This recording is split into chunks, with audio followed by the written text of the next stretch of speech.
Magandang gabi po, mga kabigay.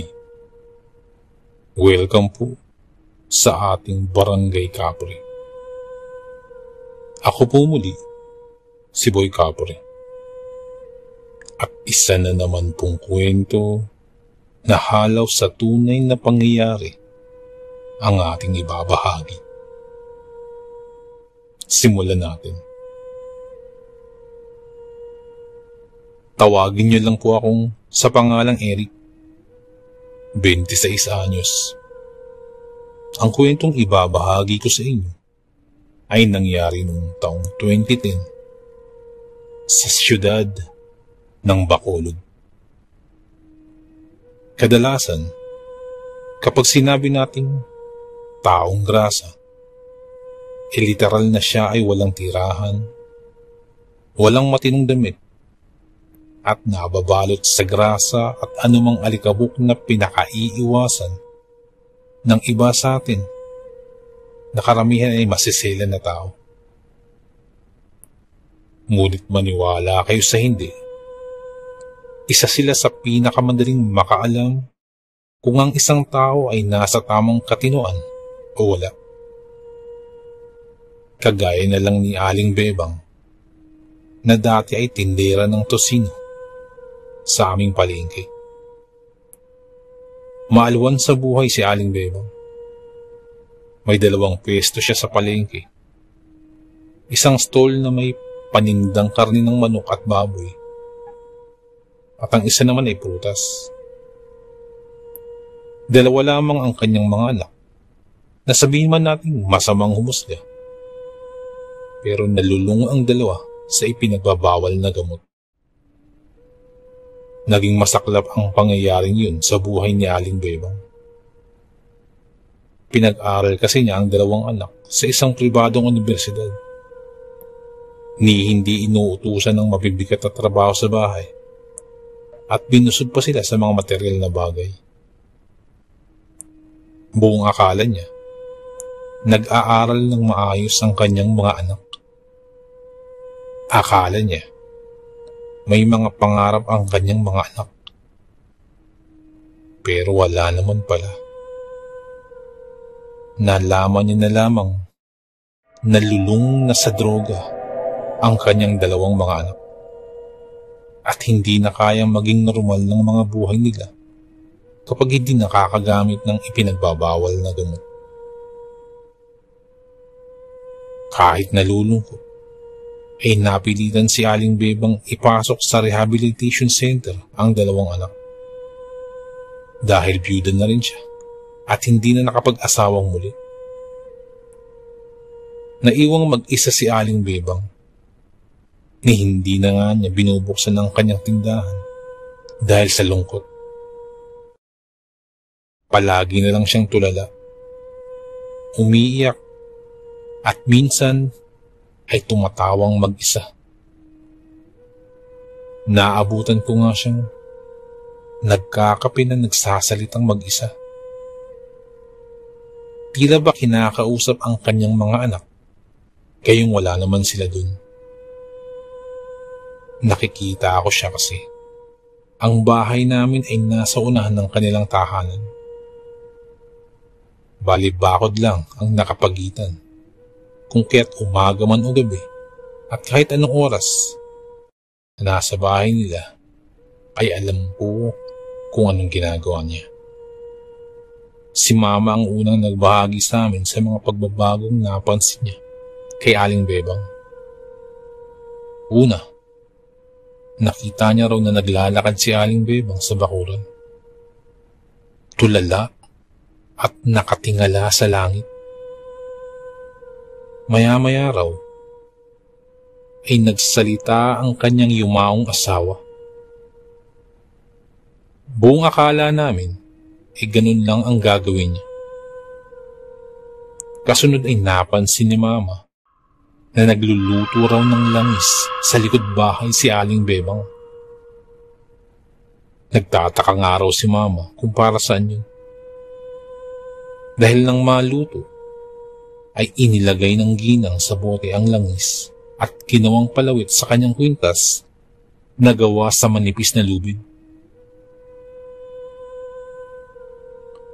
Doon nagsimula ang mga kababalaghang naririnig namin tuwing gabi.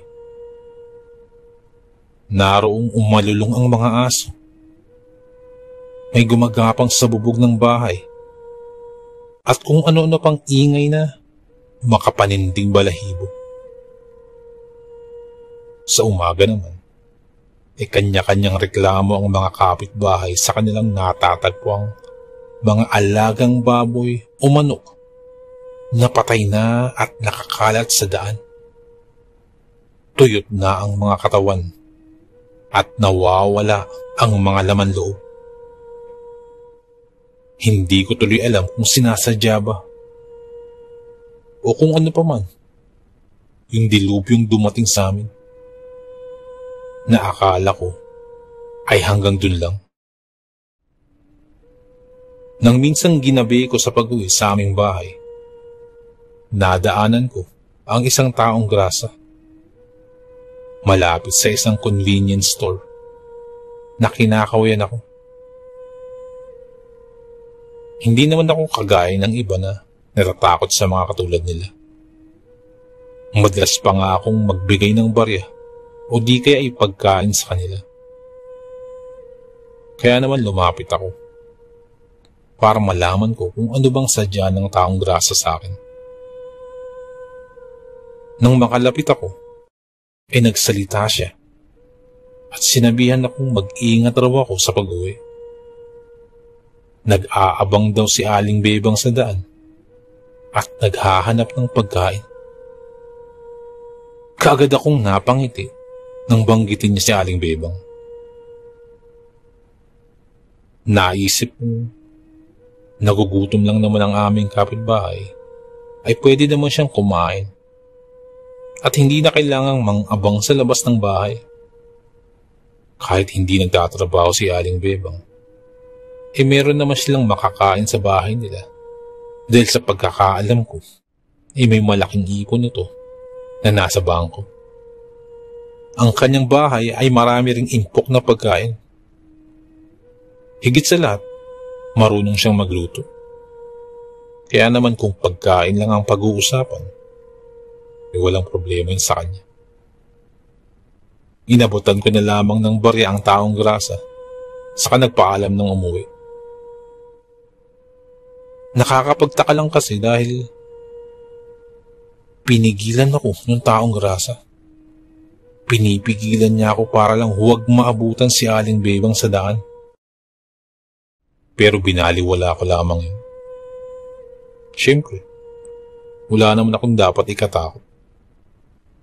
At saka iilang bloke na lang ang lalakarin ko para makauwi sa aming bahay.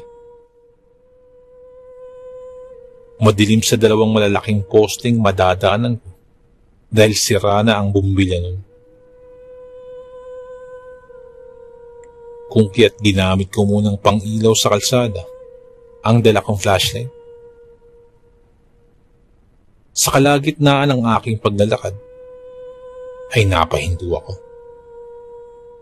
Kinurap-kurap ko ang aking mga mata at tiningnan ang bulto sa unahan. Sigurado ko, si Aling Bebang yun. Kagaya ng sabi sa akin ng taong grasa, nag-aabang nga sa daan ang ginang. Pero sa nakikita ko, parang abala ito. Abala siya sa pagnguyan ng mga nadurog na tila ba madulas at may amoy na masangsang. Kahit alam kong baka magalit si Aling Bebang sa akin, ay ipinagpatuloy ko ang paglapit at sinadya siyang ilawan gamit ang dala kong flashlight. Nawindang ako nang makita at matitigan ang kanyang kinakain. Alam kong nakakadiri ang simpleng pagkatay ng manok, pero mas nakakadiri ang ginagawang paglantak ni Aling Bebang sa buhay ng manok na nagkikisay pa habang tinatanggalan niya ng laman loob ang hilaw na kinakain. Napaatras ako ng dahan-dahang Lumingon sa akin si Aling Bebang. Nang matitigan ko ang kanyang mga mata, nakita kong blanko yun. Buong akala ko'y magagalit o kaya na may mahihiya si Aling Bebang dahil nahuli ko siya sa kanyang ginagawa. Ayaw man niyang aminin, itiyak na siya ang sala rin sa pagkamatay ng mga manok at baboy sa aming lugar. At ang mas nakakahindik lang sa kanyang ginagawa sa halip na umangil siya sa akin, walang habas siyang humahalakhak na nagpatindig pang lalo sa aking balahibo. Gimbal na napatitig ako sa kanyang iginawa. Tila ba isang napakalaking katatawanan ang ginawa niya na kailangang sabayan ko din sa pagtawa. Pero sa halip na sabayan nga siya, kumaripas na ako ng takbo. Lalo na't nakita ko ang nakakatakot ng itsura na puno ng dugo at tila ba wala na sa sariling wisyo. Nang makarating ako sa bahay, halos mapatalon din sa gulat ang aking mga kasama. Lalo na't nakita nila kung gaano ako kataranta. Hindi ako nakatiis at ikinuwento ko sa kanila ang aking nakita. Sabi naman ng aking ama, kalat na daw sa kanilang opisina ang pagkabaliw ni Aling Bebang. Kaninang umagang araw, kahit sana ito nagpupunta, tumatawang mag-isa, nanduduro, at kung ano-ano pang kagagahan ang ginagawa. Nag-alala tuloy kami kung kaya't nagpatawag ako ng pulis para maiditin pansamantala si Aling Bebang. Nang araw din yun ay nagpuntahan ng mga pulis. Sa isip-isip ko para ito sa ikabubuti rin ni Aling Bebang. Pagkalipas ng ilang minuto, ay ako naman ang hinanap ng mga pulis at pinatawag. Ganda lamang po ang gulat ko nang makitang maayos ang itsura ni Aling Bebang at tila nagalit pa ito at nagtaray kung bakit nagpuntahan ng mga pulis. Maya-maya ay pinagbagsakan kami ng pinto. Hindi naman ako makapaniwala. Paano yun nangyari? Sinong matinong tao ang kakain ng isang buhay at nagkikikisay pang manok? Ngunit para makasiguro, iinantay kong makaalis ang mga pulis at nagbihis ako at lumabas ng bahay. Pinili kong sa likod bahay dumaan dahil ang balak ay matyagan si Aling Bebang kung talaga bang totoong wala na nga siya sa matinong pag-iisip o nagpapanggap lang. Saktong-sakto na pagkalabas ko, natanaw ko sa di kalayuan ang bulto ni Aling Bebang. Papunta siya sa kakahuyan. May suot siyang isang kulay asul at bulaklaking duster. Ngunit napansin ko rin ang hawak niyang botelya sa kabilang kamay. Mabibilis ang mga hakbang nito habang naglalakad papunta sa kakahuyan. Saan kaya papunta ang ginang? Ang alam ko kasi ay puro mataas na kakahuyan na lang ang nasa dulo. O kaya't walang ingay at patingked akong sumunod. Sinundan ko si Aling Bebang hanggang sa makarating kami sa gilid ng isang maliit na sapa. Ngunit habang sumusunod, kumpleto na ang pagbabago niya ng anyo.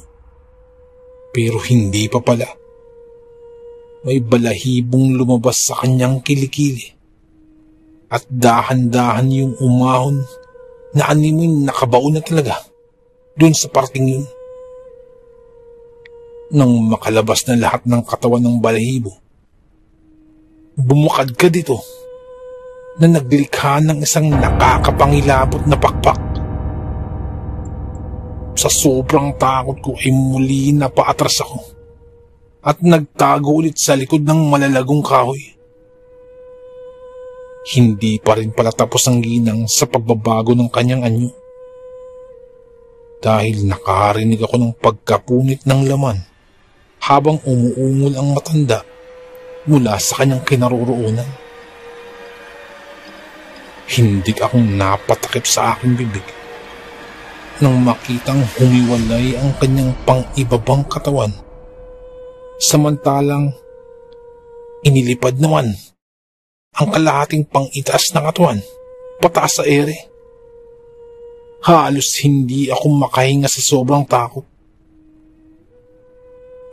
Tumadagundong sa kaba ang aking dibdib habang iniisip ko kung totoo nga ba ang nakikita ko. Nang pumagas pa siya at nawala si ere, saka pa lamang ako kumilos. Nagmamadali akong umuwi sa aming bahay. Kahit pa makailang beses akong nadapa habang tumatakbo. Si Aling Bebang, siyang ingat na kinuha ko yun at mariing hinawakan. Alam kong posible ang kamatayan bilang kahantungan ni Aling Bebang. Pero paano kung hindi na siya makontento lang sa manok at baboy bilang pangunahin niyang mga biktima? Tiyak tao.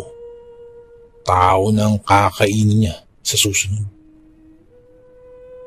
Nanginginig na naglakad ako pabalik sa lugar kung saan naroon ang kalahating katawan ni Aling Bebang. Pagkadating sa mismong lugar, ay halos masuka ako nang makita ang kanyang bituka na kumukulo at gumagalaw na parang sa isang sawa. Umaalingasaw din ang masangsang na amoy nito na lalong mas naging nakakadiri ang itsura nito. Walang pag-aalinlangang tinanggal ko ang tinik ng pagi at itinusok nun dun sa may bituka. Pagkatusok ko ay lalo itong nagsipaggalawan ng higit pa sa kanina. Dahil dun ay yung kaba kong nararamdaman kanina ay tila dumoble pa. Dahil dun ay napahawak muli ako sa buntot pagi. Kung kaya't sa kabila ng takot ko, ay mariin kong hinawakan ang buntot pagi at walang habas ko itong inihampas sa kalahating katawan na naiwan. Nagmarka kaagad yun at nagkaroon ng latay sa kanyang laman loob. Kung kaya't muli ko pa itong hinampas. Nang hahatawin ko na muli, ay nakarinig ako ng ungol mula sa itaas. Mula sa ibabaw, parang nanggagaling sa himpapawid. Ungol na animoy nasasaktan. At nung saglit na yun, ay pakiramdam ko ay may parating na hindi ko maipaliwanag. Parang pabulsok itong paparating sa akin. Kasabay nun ay biglang nagtaasan ng mga balahibo na umabot na sa likod ng aking ulo dahil sa sobrang takot. Napatago ako kaagad at napatakbo. Kailangan kong makalayo sa kinaroroonan ng kanyang katawan. Ikinubli ko ang sarili sa isang paraang mababaw na hukay. Ikinubli ko ang sarili dun sa isang mababaw na hukay na tila itapunan ng mga tuyong dahon. Kaagad akong nagkubli dun. Nang maya-maya pa, ay nakadinig ako ng napakalakas na bumalagbag. Parang may bumagsak na malaking puno. Kamuntikan pa akong mapasigaw sa sobrang takot. Buti na lamang ay napigilan ko ang aking sarili. Isinubsob ko ang aking uluhan sa lupa sa sobrang takot habang pigil-pigil ang aking paghinga. Sa isip-isip ko, baka katapusan ko na. Nag-antay ako ng aatake sa akin. Kaya't nakapikit na lamang ako habang inaantay ang aking kasasapitan. Napadasal na ako sa Diyos sa sobrang takot. Natapos ko na ang dasal ko na itunuro sa akin nung elementary pa ako, subalit wala pa ding nangyayari sa akin. Kaya naisip ko na baka nakaligtas ako. Paunti-unti na akong huminga dahil hindi ko na kayang pigilan pa ang aking paghinga. Sa tindi ng pawis ko, tumatagaktak na ito sa aking buong katawan. Maya-maya ay sinubukan kong sumilip. Wala akong ganong makita. Napakadilim ng paligid. Ngunit nakarinig ako ng parang nananaghoy. Parang isang hayop na matinding nasaktan. Ilang saglit pa, mula sa hindi kalayuan, ay nakakita ako na parang may nasusunog. At dun ko pa lamang napagtanto, napakpak yun ni Aling Bebang. Nasusunog ang pakpak ng nilalang na yun. Bukod dun ay nanghihina din ito at parang nagsusuka ng kulay itim na bagay. Hindi ko mawari kung dugo ba yun o ewan.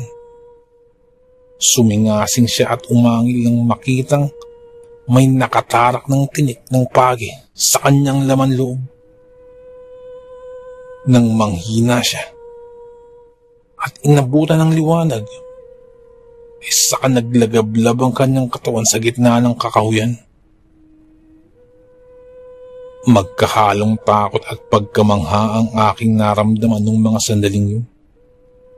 At kalaunan ay nakaramdam din ako ng tuwa dahil ligtas na ako mula kay Aling Bebang. Alam kong may maghahanap kay Aling Bebang, pero pinanatili kong lihim ang lahat ng mga nakita ko sa kanya at mananatiling lihim ang pagiging aswang niya. At tanging ako lamang ang nakakaalam. Hindi naman pala siya tunay na baliw. Hindi nagbabaliw-baliwan lang para maitago ang kanyang pagkataong aswang.